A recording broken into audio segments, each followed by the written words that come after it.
does.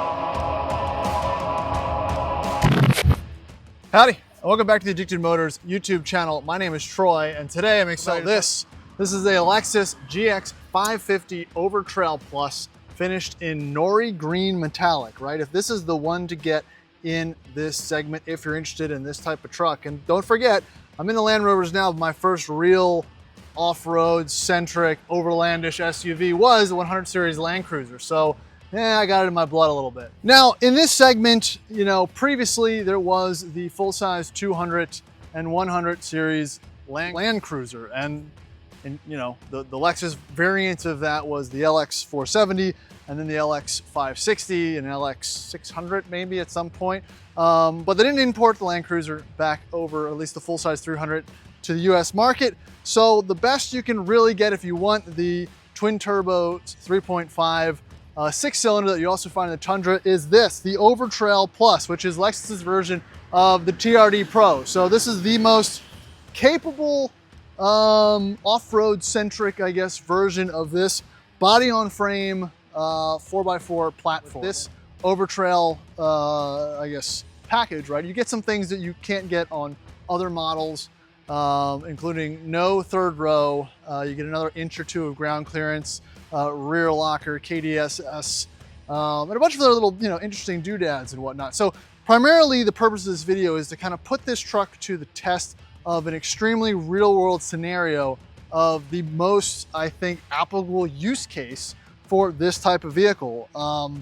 We drove it up here to our cottage in Pennsylvania, and we're gonna load it down with a couple of people. We're gonna take it out on some light trails and test it for comfort, ride quality, capability, and kind of go into see what the driving position and what the livability is, because, you know, without having driven these back to back, I put it right up there as, again, one of the most practical, capable, you know, full-size modern new SUVs under $100,000 that you can buy. So again, I do like the Land Rover brand. I'm starting, the new Defender is growing on me, but there's something about the Lexus bulletproof capability and reliability that I still recommend these to anyone that is not an enthusiast in that sense. So again, this will be my first impressions type of video. I've never actually driven this truck. My father-in-law, he owns this. He drove it up to the mountains with us, so we're gonna take him and my son around in the back seat. So we're putting a 6-7 foot guy in the truck. We're putting a car seat and a few other things just to, you know, kind of figure out how the configurations of this truck will suit that kind of daily family overland semi-adventure type of application, which is what these things are gonna be. Now, before we get on the road and whatnot, let's just take a walk around this truck and take a look at it. Now, he's added this Prinsu full length roof rack on it. It did have a factory rack, which added a lot to the overall height of the vehicle. If you've seen these in the wild and now they're becoming much more popular, I think aesthetically, I think they look great. I think the Lexus design language in the front end, even though it does have that big massive grille, I think it's much more understated than the previous generation. And they've integrated the headlights and the DRLs and everything in very nicely. Every time you see one of these on the road, it definitely grabs my attention. And how it's finished in this Nori Green. I mean, this is exactly how I would spec it. I mean, they nailed it with the dark green OVERTRAIL with a bit of the tan interior and whatnot. We'll go in the interior later, but just want to give a walk around this truck. This thing sits high. This thing, when it sits next to my L322 or some of the other trucks I have that have a couple inches on them, this thing sits up really high, which is, you know, pretty awesome from a stock application. This is an unmodified vehicle. This is how it came from the factory. Again, the OVERTRAIL gives you like an inch or an inch and a half. The OVERTRAIL Plus over, I think, the 2024 model. And with the KDSS, it's supposed to have a very kind of soft, compliant ride, which I'm interested in checking out since I have driven new Defenders and some of the other comparable models in this category, just to see how it all stacks up, because I'm interested to see what the modern off-road feel of one of these is TRD Pro 4Runners and Tacomas, and they've got a very kind of soft, compliant ride, but they're always underpowered. So I'm excited to see, you know, feel, I guess, what this V6 can deliver, since most of the complaints about the Land Cruiser variant in the 4-cylinder compared to the 3.4 turbocharged V6 in this does for it. So from a styling standpoint, you know, you don't have the classic fold down tailgate or anything like that, but you do have a lot of cargo space. So that's nice. Like I said, they came up here with my son and dogs and stuff, and enough room for all their stuff. They've adjusted this tailgate so it fits in their garage, because this thing does sit up really high. So it's at an angle that I will smash my head, but that's it. You can fix it. Now again, these are the tires these came from. These Open Country Toyos, big, beefy, meaty, solid frame. You can see all the beefy suspension components and all the KDSS hydraulic lines and whatnot. You know, even the fact that it has running boards doesn't really take away from the overall ground clearance. It looks fairly, you know, obviously integrated and probably useful if my my mother-in-law, who's you know, 5'7" or 5'8", probably appreciates that a lot. So super clean, super. Those aren't. Are they plastic? Those aren't plastic like the new Rams. But again, all the architecture under here looks very familiar to all the, you know, the GX, 4Runner, Land Cruiser type of suspension components and whatnot that you're used to seeing. So pop the hood, very thin oil. Now this is one of those things, right, that all these modern vehicles with a lot of these engine issues and cam rounding and timing chains and all that, they're attributing a lot of that early wear to that very light oil that they're using for kind of efficiency and emissions. So we'll see how that plays out. But you got the traditional, you know, nomenclature that's very familiar on Toyota engines of this and previous and older generations. So not much to see under here. Again, 300 and, I don't know, 40 or 60 horsepower, something like that. It's up about 40 or 50 horsepower from the previous generation. Because remember, the GX had the 4.6 or 7 V8, so it wasn't the 5.7. So, you know, it was powerful and torquey and rev nicely. But I'm interested to see how this feels, especially going up some grades. We're gonna hit some mountain climbs and descents in this little journey that will really kind of test what that torque curve is and kind of feel what it's like in the real world. So that's my quick little spiel. We're gonna load everyone up and jump in the car and take it and get some road testing, kind of see what the kind of complacency and ride quality feels like. Because again, this is a big, expensive, you know, mid to upper size SUV. I think they paid 88 or something out the door. They bought it. My brother works at Lexus of Charleston.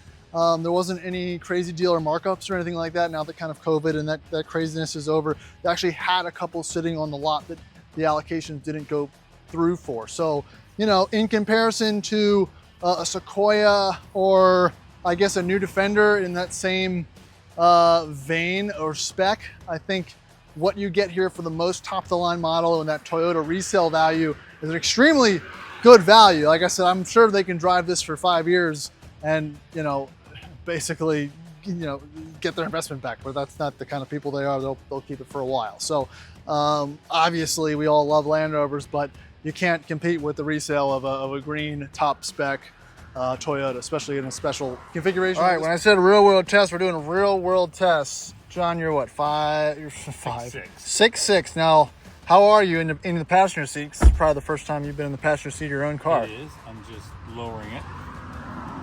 Well, luckily it's just Max behind him, so that's excessive, but it works. And then my dad is, well, you're shrinking, but you were 6'2". 6'2". And that's my position. So that's two full-size adults packed in here, and this is my driving position, so we should be pretty good and comfortable. All right, so we're locked in here now. The interior of the GX, I think, it's great fit and finish because it's not just a bunch of piano black. Like, there is some piano black around here, but this kind of Alcantara feeling stitch, it's not leather at all, but it's kind of like an Alcantara stitch material. Feels good. It feels quality. Everything's kind of big and chunky still. There's some metal surrounds on most of the switchgear and whatnot. I owned a 4th gen 4Runner, and the problem with that generation is, and the generation that came after it, and with the GX, even though you got a little bit better chair, was you felt like you were sitting on the ground. You're like, your thigh support wasn't there, and for long trips, your legs would go numb if you were a taller person. All right, so interior setup. I'm gonna switch to the glasses for this portion.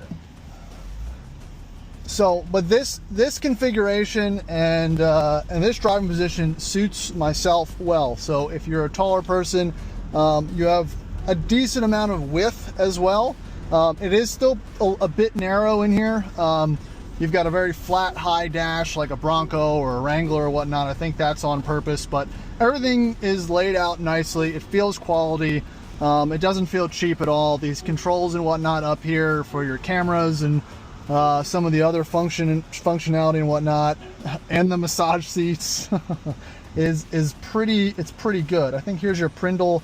That's a little bit different than, right? It's here instead of on that screen. Is it start stop going? I guess we've got that on as well.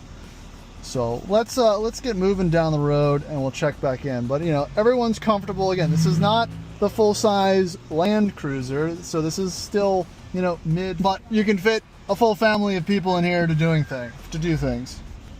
So it does have massage seats, which it's funny. I remember when those were introduced. I don't know who the first one introduced was, but I know the first one I experienced was the Lexus LS 430 in about 2001 or 2002 at the car show, and sitting in that back seat and putting down an armrest and playing with those functions and absolutely blowing my mind. And now it seems to be fairly commonplace. Not something that salesman even probably mentions at this point, but it's definitely new to me. So initial impressions, not powertrain impressions, but just kind of meandering through town and whatnot. You can obviously tell that it has independent front suspension, but the steering feel is not dissimilar to an old D2. You know, and again, I've driven an Ineos before. Again, I wouldn't say it's similar to that, but it does feel heavy and chunky and just a little bit vague, which is, I'm not saying it's a bad thing. I'm kind of impressed by it because that does show that there is enough suspension dampening and engineering, like a Raptor, right? That thing's not meant to stick to the road. I think the idea here is with the KDSS and everything, it's supposed to have a little bit of play and a little bit of wander in the steering and whatnot, and you definitely feel that as you're driving. It's not precise. You feel like you're sitting up high in a big lifted SUV, except it's not one you modified by yourself in your backyard. It's one you paid a hefty sum for. So good or bad, it's interesting that is the kind of feel that you get as far as the, you know, first initial impressions here. So, and we were just looking at the window sticker in John's GX. Now, base price around $79 and $45, whatever. My dad is actually trading his RX in for one, and his base price is slightly more. It's around $80. He's getting the luxury package. John has the GX OVERTRAIL Plus. Is that your total before tax and everything? Yeah. And they're the same price. That's actually, yours is less expensive. So an OVERTRAIL Plus is $1,000 cheaper. Was. It's only been a year than whatever you get with a luxury. It's not more than this. You know, you might get some minor things, but from an overall resale value, I think you're going to do better long term with the OVERTRAIL. But time will tell. But that's an interesting comparison. That for this package, the upgraded wheels, tires, the KDSS, the extra bit of lift, it had a little roof rack. It had something on the top, right? Yes. Yeah, the roof rack and some of the other probably trail, you know, the rear locker and stuff only cost an additional $4,000. You couldn't buy those things aftermarket. So from a value perspective, this is pretty good. All right, where is the, does it have drive modes? Drive mode. Not that I care about sport mode. Once you push the button, you gotta select. Oh. So we are in Sport Plus. A Sport S and then Sport S Plus. So we'll do Sport S Plus and see what 3.4 twin turbo does. Yeah.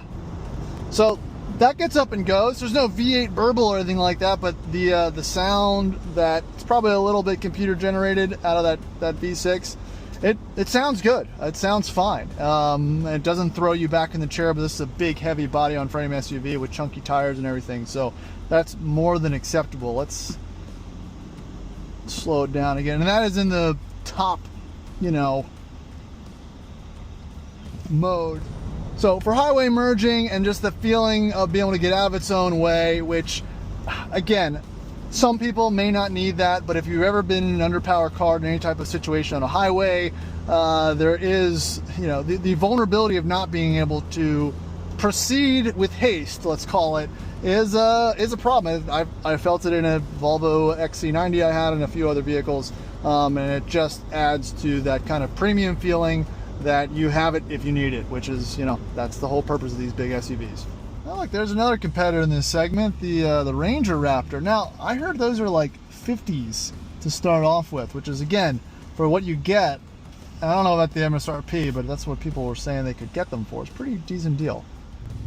All right, so now we're gonna go up the mountain. We're gonna head up to Ricketts Glen State Park. If you're familiar with this type of kind of Pocono, Pennsylvania area, it's about 2 or 3 miles at a, I don't know, it's probably, we'll see the grade up here, 18% grade, which again, I've been doing this, I don't know, for 34 years in various underpowered, horrible SUVs and vans, so it's always been a bit of a challenge. Obviously with modern vehicles it's not so much, but you know, it'll give you an idea of what the turbos kind of do pulling up.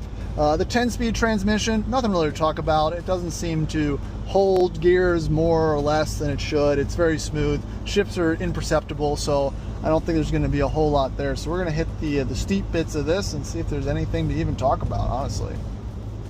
All right, so here we go. We're going to shoot straight up the hill. I still have it in Sport Plus, so we can kind of hold gears a little bit better. Usually you're going to bump into a car with its blinkers on, and this wagon has climbed Mount Hood sticker, but that crowd hasn't rolled up yet since we're still early in this holiday weekend. But you definitely, oh look, there's an M5. Definitely have to pop your ears going up this one for sure. And maybe if we take this on the way down, we'll kind of test see if it'll hold its gears on the downhill portions. Oh, there's a TRD Pro. So, you know, again, I nailed this. This is what you do with one of these, right? Take it up here on the weekend, throw your family and everything in there, find a couple dirt roads and forest tracks on estate game lands and tool around and have some fun without worry at all about any type of damage or getting stuck. I think, again, that's the OVERTRAIL version of this, right? You've got the capability to get yourself in and out, and to be kind of over-prepared for things. And that's kind of, again, the ethos behind these type of trucks. Which, you know, that's where these things shine, because you're not that the new modern Land Rovers have any type of air suspension issues that have really bubbled up yet, but hey, if you have some type of fault that puts the car in limp mode or drops yourself down and you're with your family out here, not in the middle of nowhere, but out of cell service, we're gonna get out of cell service in a little while, you know, that's where, you know, you might not take that vehicle, and something like this that, you know, and I hate using that term, but it's pretty valid when it comes to trucks like this. All right, so we're at the top of the mountain. You can see it on the screen there. We're in the state game lands of Ricketts Glen State Park. So especially up here, these trails, they go really far. They connect a couple counties. Some of them parallel and border some awesome old railroad lines and mills. So that's where we're going to kind of head today, see where this takes us, and kind of check out the suspension's compliance on this kind of washboardy gravel road. So far, super comfortable, and I've driven a lot of off-road vehicles over the years on this road, and this is by far the most comfortable.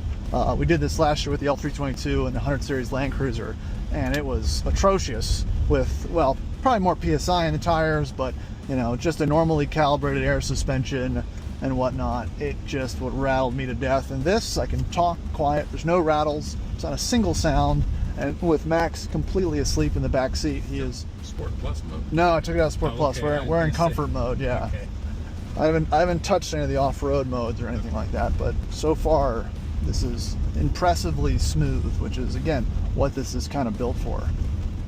The other thing to mention while we're just cruising to our destination here is gas mileage. Now, just like the Grenadier, you're going to see some pretty, by today's standards, poor gas mileage. You're going to see 14 to 18 city highway.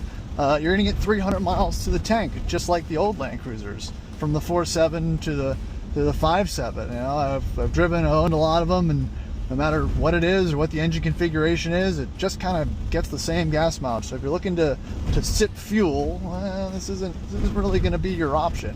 I'm not sure if the Land Cruiser 2.4 turbo does any better, because big car, small engine, doesn't always, even though it's smaller displacement, still lends itself to be pretty thirsty. This takes premium, right?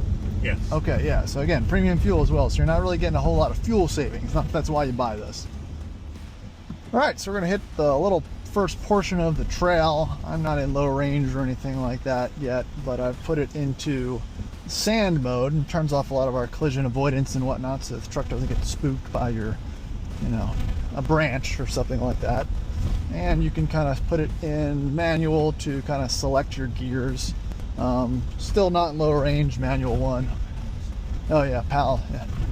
For some reason, you can do both. I'm not used to such technology. I was grab the gear shift too. But usually I'm doing this in low range at like 3 miles an hour, but this suspension just absolutely eats this up. So again, I apologize if you come to this video from modern vehicles having experienced this level of cushion and maneuverability, then, you know, sorry, but I come from Old Man Emu HD shocks and springs, so much different experience. And by the way, Max is still.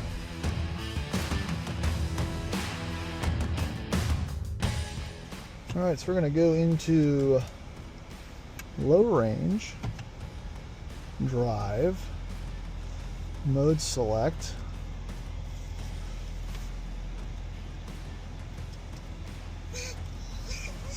Put it in rock. Go up and around the little hill. Now this is a puddle that I'm not going to drive through. I call it a puddle because we hydrolocked an Explorer there once. So we're going to not do that again. But this should be squarely in the wheelhouse of this truck. And obviously it doesn't look like anything on film, but that's pretty steep.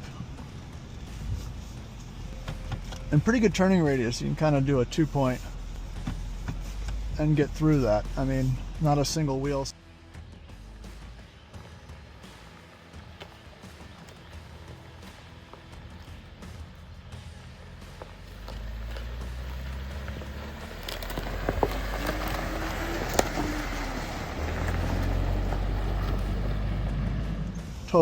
Totally comfortable, absolutely zero drama. So first time this thing's been off-road, first time it's been in low range, so we're getting that little transfer case, those gears nice and lubed up. Many of these never go into low range, and the fifth owner buys them at 150,000 miles, and guess what? That actuation does not work, so better now than never. So again, way too comfortable. This is just way too easy. And again, I'm not doing King of the Hammers here at all, but you know, for the stuff that you do, for the people that buy this, so far this is a win. And I can get to the next destination fairly quickly. Oh, and this is another thing. These rain sensing wipers, I'm not gonna hit this too hard, but see if they pop on. I didn't splash enough, but we hit a little puddle and the wiper was moving before the splash even hit the windshield, which was again pretty cool.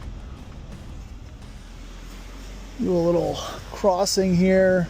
This was a cool old mill that I guess was on a railroad track back here 100 years ago or so, and it has since been decommissioned and dismantled, but you can still see a bit of the foundation, and obviously this track still exists to get you back here, so that's interesting. We're not the first people here today either. Probably not. Yeah, pretty well. It's state game land. So, all right, this is going to be our next little test. I've done this with the Land Cruiser and the L322. It's kind of a steep little rocky crossing here and everything. Again, not doing anything crazy, but this is much steeper than it looks. You got flowing water, you got wet tracks. And again, with the OverTrail Plus, you get the bigger tires, you get a little bit of that lift. So this should be no problem, honestly, with the ground clearance and the sliders and everything, because you're going to kind of need it because it's going to dip down. So we're going to go over this and see how the truck does. I want to go pretty slow and kind of test the traction management and that rear locker maybe as we go up that back section, because we might need it. All right. Let it be in here. Oh, we let it be in here. So we're going to put it in drive, mode select, rock. And let's see. Well, I'm not gonna lock anything. Let's see how it does. Now, I'm surprised that trail camera hasn't kicked on yet.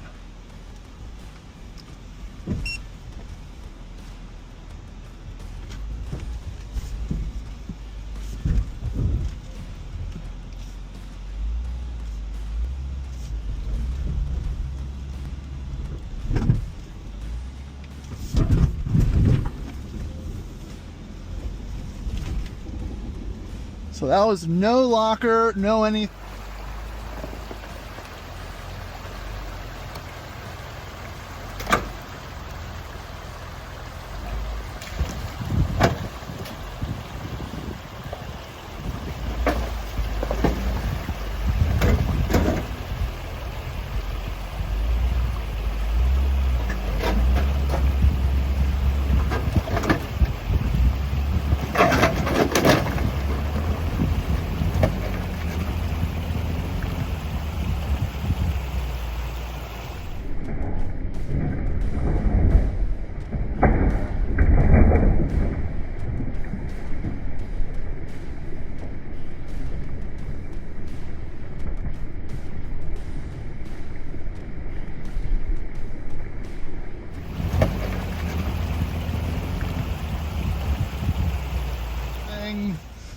A little bit of slip,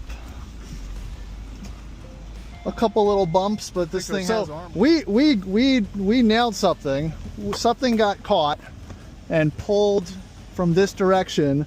I think it was this. I think it got caught slightly on the back of this removable piece and ripped that other piece off, because we've done this in other trucks and it's not been an issue. I don't see, honestly, if it was going to be an issue, it would have been on the other side. So yeah, man, sorry. Oh, yeah, I'll put that piece in there. Max, maybe Mima won't notice it. Don't tell Mima.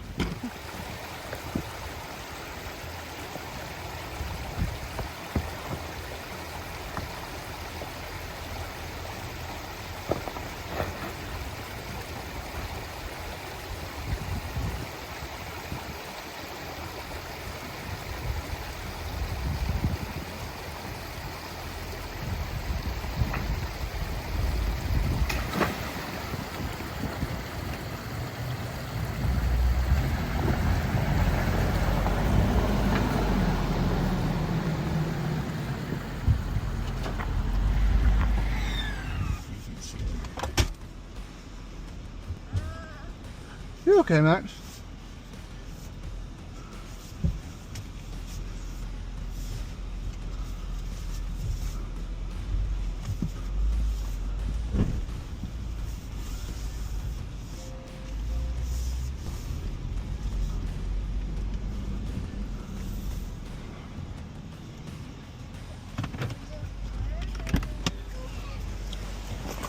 Water. Yeah. The last one, the tire went down. It caught down.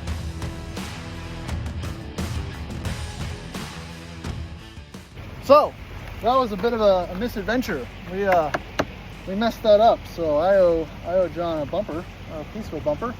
So that's not good. So that shows a little bit of the weak point there with that rear overhang of where things can get caught. I'm assuming it was that rock. I guess I should have taken it a little bit farther that way, but man, that's not the way you want to do this. The trailer hit you in there, that would have sucked it up. I don't know. No, that caught it. It dipped lower than it looked. So we found the weak point: plastic rear bumpers and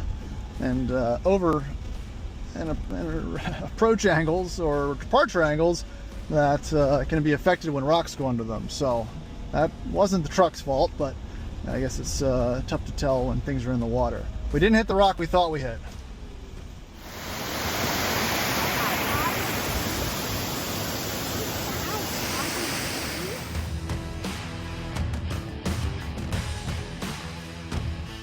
right, so for obvious reasons, we wrapped that video up and made a quick pit stop at a local hardware store to find some zip ties. So kind of able to put those plastic bits together, and now I'm on the hunt for some more filler caps, because luckily all of those pieces you can buy individually, and we'll just kind of put it all back together. I had to do some part searching, but I shouldn't just need a couple filler caps and some clips. It looked worse than what it was. Luckily it didn't damage any of the sensors or anything. So that kind of stuff happens. It's unfortunate. Obviously I didn't do that on purpose, but we'll get it fixed. And that wasn't really a knock against the vehicle itself. Like I said, I've done that crossing many times without any incident, and this time I guess one of those rocks had just shifted, and you know, the departure angle is not what it seems. You know, there's no real reinforcement back there besides the plastic, which again, it kind of broke away as it's supposed to. So, you know, in the scheme of destruction and whatnot, not the worst case, not the best case, but it happened. So again, gonna get that fixed. But thanks for watching. Overall, great truck. We did spend some more time with it for the rest of the day. Super comfortable, versatile, and I think a pretty good bargain, honestly. Like I said, I went into a bit of the price comparison there. And I think for what you get and the residual value of that kind of truck, the on-road mannerisms, the off-road capability, it has a lot in that package. So it's a very attractive package if you're searching in that $70,000 to $90,000 range. So that's all I got for this video. Please like and subscribe, and check you out on the next video. So have a good one.